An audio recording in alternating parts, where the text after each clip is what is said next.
Mais uma semana começando. E aí, tá tudo bem aí?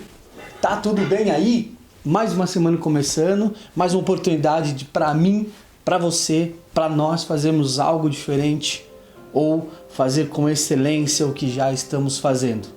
Que em nome de Jesus você esteja bem, que em nome de Jesus você esteja animado para essa nova semana que está se iniciando. E se você não estiver, se você estiver um pouquinho desanimado, um pouquinho abatido, um pouquinho, de repente, até um pouco triste de começar mais uma semana com tantas notícias que nós estamos recebendo, na situação na qual nós estamos vivendo ainda, saindo, alguns lugares ainda estão sofrendo muito com a pandemia. Então eu tô aqui hoje para falar, tentar levar para você um pouquinho de ânimo, um pouquinho de perseverança para você finalizar essa semana, começar e finalizar essa semana. E obviamente que eu vou usar a Bíblia, a palavra de Deus, para te dar esse exemplo de fé. Hoje é um grande exemplo de fé. Na Bíblia nós temos muitos exemplos de homens e de mulheres de fé que por meio da sua perseverança, por meio do seu buscar, conseguiram transpor dificuldades absurdas. E hoje eu vou falar de uma. Hoje eu vou falar de uma que, quando eu estava fazendo essa leitura, me marcou bastante. Obviamente, quando a gente fala de exemplos de perseverança, exemplos de força, de Bíblia, a gente logo pensa em Jesus. Talvez você até se lembre de Jesus no Calvário, tudo que ele sofreu e tudo que ele superou por conta da sua fé. Ele também é o melhor, o maior dos exemplos. Mas nós tivemos também aqui na Bíblia, nós temos aqui na Bíblia discípulos, homens e mulheres, como eu disse, que também nos dão grandes lições de ânimo, de fé, usando a fé para transpor as dificuldades. Hoje eu vou falar em Atos 16, a partir do versículo 19. Vou falar especificamente de Paulo e Silas. Olha o que estava acontecendo nesse cenário. Olha a situação que eles estavam aqui.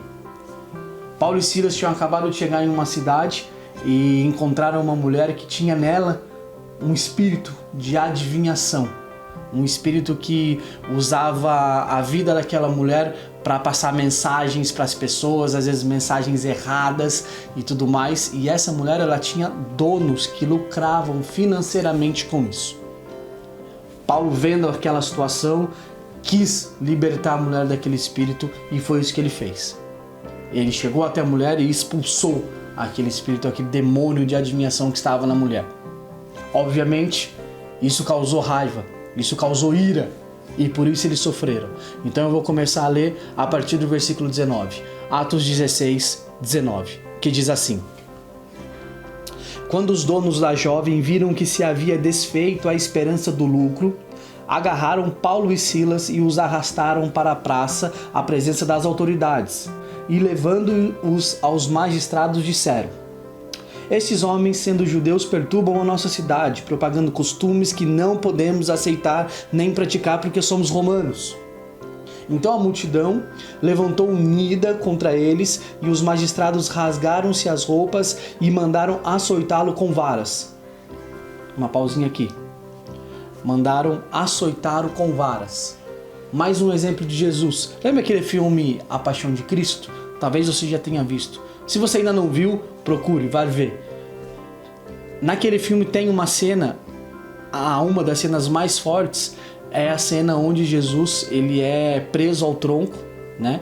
E os guardas ali batem nele, maltratam ele, e uma das cenas é o açoite com varas. Você deve lembrar aquele guarda brincando, dando risada, pegando a vara e depois açoitando Jesus com aquela vara, batendo em Jesus com aquela vara. A situação que aconteceu é similar. É similar. O filme era o filme, mas isso, assim como Jesus, aconteceu na vida real com Jesus e também com Paulo e com Silas. Eles foram açoitados por varas, simplesmente por expulsar o demônio de uma mulher. Seguindo, a partir do 23. E depois de lhes darem muitos açoites, os lançaram na prisão, ordenando ao carcereiro que os guardassem com toda a segurança. Este, recebendo tal ordem, levou-os para o cárcere interior e prendeu os pés dele no tronco. Aí agora, eu gostaria que você também fizesse uma reflexão. Imagina o cárcere, a prisão, as cadeias de hoje já são horríveis. Imagina naquela época, como era. Eles tinham acabado de serem humilhados em praça pública, eles foram presos, eles foram açoitados com varas e agora eles foram jogados em um cárcere com os pés presos a um tronco. Ou seja, as feridas ainda estavam abertas, as dores ainda estavam no seu corpo. E além disso, eles não podiam nem se movimentar, porque os pés estavam presos em um tronco. Eles não podiam nem se movimentar. Com dores, machucados, Paulo e Silas estavam nessa situação, nesse cenário. Mas eu falei que ia animar vocês, né? Eu falei que ia tentar trazer uma palavra de animação, de alegria, de perseverança na fé. E até agora eu só falei de açoite, de humilhação, mas é agora que vem a glória de Deus. É agora que Paulo e Silas nos deixam um exemplo maravilhoso do que é ter fé, do que é ser forte na fé. Depois de passar por tudo isso, no versículo 25, diz assim: por volta da meia-noite, Paulo e Silas oravam e cantavam louvores a Deus, e os demais companheiros de prisão os escutavam. Por volta da meia-noite, Paulo e Silas oravam e cantavam louvores a Deus. Cantavam e louvavam. Cantavam e louvavam. Depois de serem presos, humilhados, espancados por varas, presos a um tronco onde eles não podiam se movimentar, com as feridas abertas, eles estavam cantando e orando a Deus. Cantando e orando a Deus depois de passar por tudo isso. E eu e você às vezes nos pegamos desanimado com coisas pequenas, com coisas bem menores que isso. Você talvez esteja numa situação que acordou essa semana, tá difícil, mas olha pelo que esses homens de Deus passaram. E principalmente, olha o que eles fizeram. Oravam e cantavam a Deus. Então eu gostaria de deixar para você, para mim, para nós essa mensagem. Independente do que você esteja passando, independente do que você vai ter que enfrentar essa semana, seja perseverante na sua fé. Ore e louve a Deus, independente da situação que você esteja. Que em nome de Jesus essa palavra consiga animar um pouquinho o seu coração.